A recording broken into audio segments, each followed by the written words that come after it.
गाजियाबाद में जल्द नजर आएगा बड़ा बदलाव, ऐसा कहना है विकास प्राधिकरण के उपाध्यक्ष नंद किशोर कलाल का। प्रेस वार्ता में उन्होंने बताया कि नई हरनंदीपुरम योजना पर तेजी से काम जारी है। वहीं 501 हेक्टेयर में बनने वाली इस बड़ी परियोजना से पहले चरण में 35 हेक्टेयर जमीन का बैनामा हो चुका है, जबकि 85 हेक्टेयर पर किसानों की सहमति मिल गई है। वहीं यातायात व्यवस्था सुधारने के लिए शहर के कई प्रमुख चौराहों पर जल्द बदलाव दिखाई देगा। वहीं 3 नए ओवरब्रिज के प्रस्ताव सरकार को भेजे गए और हापुड़ चुंगी पर ओवरब्रिज का निर्माण प्राधिकरण अपने फंड से करेगा। इसी के साथ राजनगर एक्सटेंशन में प्रस्तावित अंतर्राष्ट्रीय क्रिकेट स्टेडियम में भी तेजी से काम आगे बढ़ रहा है। यूपीसीए के साथ कई दौर की बैठक के बाद स्टेडियम निर्माण का रास्ता लगभग साफ है। वहीं तुलसी निकेतन योजना के रीडेवलपमेंट को लेकर भी एनबीसीसी के साथ एमओयू साइन हो गया है। प्रेस वार्ता में प्राधिकरण के सचिव राजेश कुमार सिंह और मीडिया प्रवक्ता रुद्रेश शुक्ला भी मौजूद रहे। देखिए खास खबर। गाजियाबाद विकास प्राधिकरण जो लैंड बैंक को डेवलपमेंट करना और शहर की जो भविष्य की आवश्यकताएं हैं उसको ध्यान में रखते हुए हरनंदीपुरम जो टाउनशिप हमारे द्वारा डेवलप की जा रही है, उस टाउनशिप में अब किसान बंधुओं से वार्ता करके तेजी से सहमति लिए जाने का प्रयास किया जा रहा है। और आज की डेट में हम लगभग 35 हेक्टेयर की भूमि के बैनामे करवा चुके हैं और 85 हेक्टेयर की सहमति हमको किसान बंधुओं से मिल चुकी है। बहुत जल्द लगभग अगले 4 से 5 महीने में हम ये उम्मीद करते हैं कि हम योजना का जो फेज़ 1 है उसका रेरा से अप्रूवल करा के डेवलपमेंट के जो वर्क्स हैं वो और भूमि आवंटन की जो प्रक्रिया है उसके फेज़ 1 को हम लॉन्च करने की स्थिति में हो जाएंगे। शुरुआत में हमारे किसान बंधुओं की तरफ से कुछ हेजिटेशन था और कुछ उसमें अस्पष्टता भी थी, लेकिन 31 अक्टूबर को जो दरें निर्धारित हुई हैं जिलाधिकारी महोदय की अध्यक्षता में, उन दरों के निर्धारण के बाद में अब किसान बंधुओं में अस्पष्टता की स्थिति कम हुई है। अब हमारे किसान बंधुओं में काफ़ी मोटिवेशन है और अब औसत हर दिन हम लगभग 2 से 3 हेक्टेयर किसानों से सहमति प्राप्त कर रहे हैं। अगले 10 से 15 दिन में हम ये उम्मीद करते हैं कि बैनामे करवाए जाने की जो हमारी प्रक्रिया है इसमें और तेज़ी आएगी और शीघ्र ही लगभग 2 महीने में हम 120 से 125 हेक्टेयर की भूमि का हम अर्जन वहाँ पे कर चुके होंगे। भू अर्जन की प्रक्रिया को तेजी देने के लिए हम कुछ नए लेखपाल, कुछ नए कानूनगो और नायब तहसीलदार और तहसीलदार स्तर के अधिकारियों की जीडीए में नियुक्ति करवाने का प्रयास करेंगे और स्थानीय स्तर पर रिक्रूटमेंट भी हम लेखपालों, रिटायर्ड लेखपालों का करने का इसमें प्रयास करेंगे।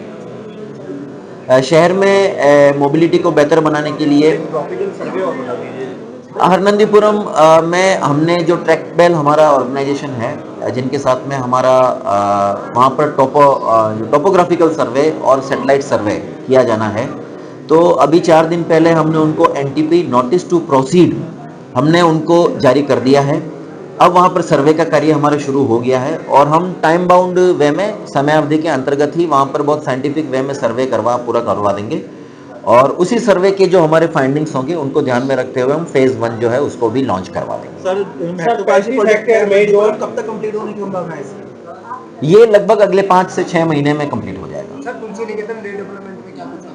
तुलसी निकेतन का रीडेवलपमेंट के संबंध में एनबीसीसी के साथ में हमारा एमओयू साइन हो गया है और इस एमओयू को हम बोर्ड में लेके जाएंगे, बोर्ड में इसको हम अनुमोदित करवाएंगे और अनुमोदन के बाद में वहां पर हम रीडेवलपमेंट का काम शुरू कर देंगे। सर, 35 हेक्टेयर में कितनी जमीन पहले से थी अपने पास?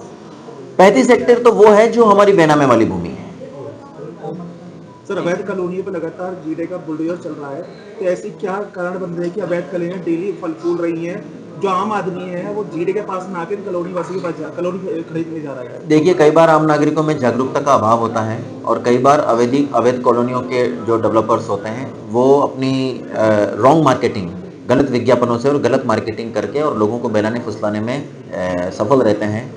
तो इस ऐसी कंडीशन में जो हमारे नागरिक हैं उनके जो कंज्यूमर राइट्स हैं उनको अधिकारों की रक्षा करने की भी जिम्मेदारी जीडीए की है और नियमों के हिसाब से जहाँ जहाँ हमको सूचनाएं मिलती है किसी भी तरीके से, चाहे आईजीआरएस के माध्यम से मिले, चाहे वो हमको सीयूजी फ़ोन पर कॉल के माध्यम से मिले, चाहे व्हाट्सएप के माध्यम से मिले, चाहे फोटोग्राफ्स के माध्यम से मिले, किसी भी तरीके से हमको जब शिकायतें मिलती है तो हम उसके ऊपर इमीडिएट एक्शन लेते हैं। और आपने देखा होगा पिछले 10-12 दिनों में बहुत सारी जो इस प्रकार की कॉलोनीज थी, इनफैक्ट कॉलोनीज के अंदर जो बनी हुई स्ट्रक्चर्स थी उनको भी जीडीए ने डिमोलिश किया है और आगे भी हम डिमोलिश करते हैं। सर, आपके 10-12 दिन जो आप बता रहे हैं, इस 10-12 दिन के बाद से ही राजेंद्र नगर के इलाके में जो 4 मंजिल तक पारित था कि लोग बनाएंगे, लेकिन 5वां मंजिल भी तैयार हो गया। कई सारी बिल्डिंगें ऐसी हैं जो वहाँ पे बन रही हैं और मात्र 10 दिन में ही लेंटर पड़ गया। ठीक है, उसको हम देख लेंगे। नए बायलॉज की श्रेणी में अगर वो डिमोलिश किया जाना होगा तो उनको डिमोलिश करेंगे, और अगर कंपाउंडिंग की जा सकती होगी तो कंपाउंडिंग करेंगे। सर आपकी तरफ से एफआईआर कराई जाती है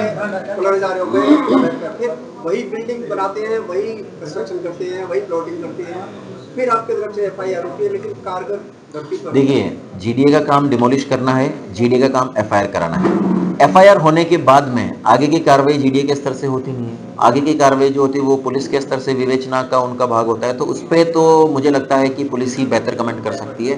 लेकिन हमारे संज्ञान में जब भी चीज़ आती है हम डिमोलिश करते हैं, एफआईआर जरूर करवाते हैं। सर शहर के अंदर कितने फ्लाईओवर प्रस्तावित है, कितने का सर्वे पूरा हो चुका, कितने का अभी हमने शासन को प्रस्ताव भेजा है 3 फ्लाईओवर्स के लिए। एक फ्लाईओवर हमने क्षेत्रीय अवस्थापना से ही उसको अभी टेकअप करने का निर्णय पिछली बैठक में ले लिया है। बाकी फ्लाईओवर्स के लिए शासकीय धनराशि से अगर हमको बजट उपलब्ध हो जाएगा तो हम उस पर भी काम आगे बढ़ाएंगे। किन जगहों पर ये फ्लाईओवर राजनगर एक्सटेंशन में एक बनना प्रस्तावित है, हापुड़ चुंगी के ऊपर से दूसरा बनना प्रस्तावित है, और चौधरी मोड़ से लाल कुआं की तरफ जो रास्ता जाता है उससे तीसरा बनना प्रस्तावित है। सर हापुड़ मोड़ पर आपने छोड़ी सीएम साहब ने गाजियाबाद प्राधिकरण को एज फैसिलिटेटेड बताया था कि वो बीसीसीआई स्टेडियम को लेकर करेगी।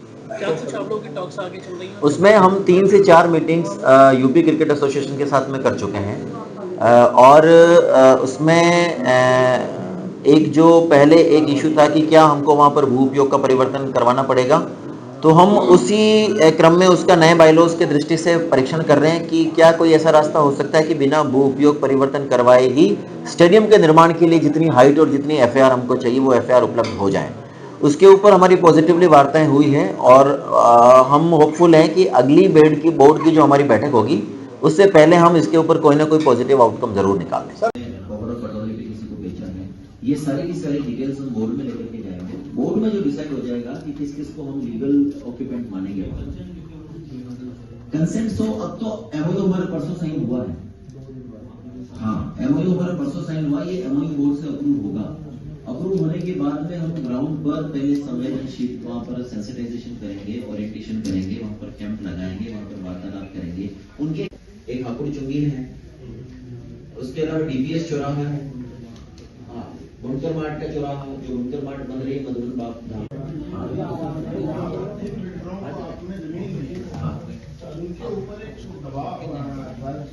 10% 10% ठीक है।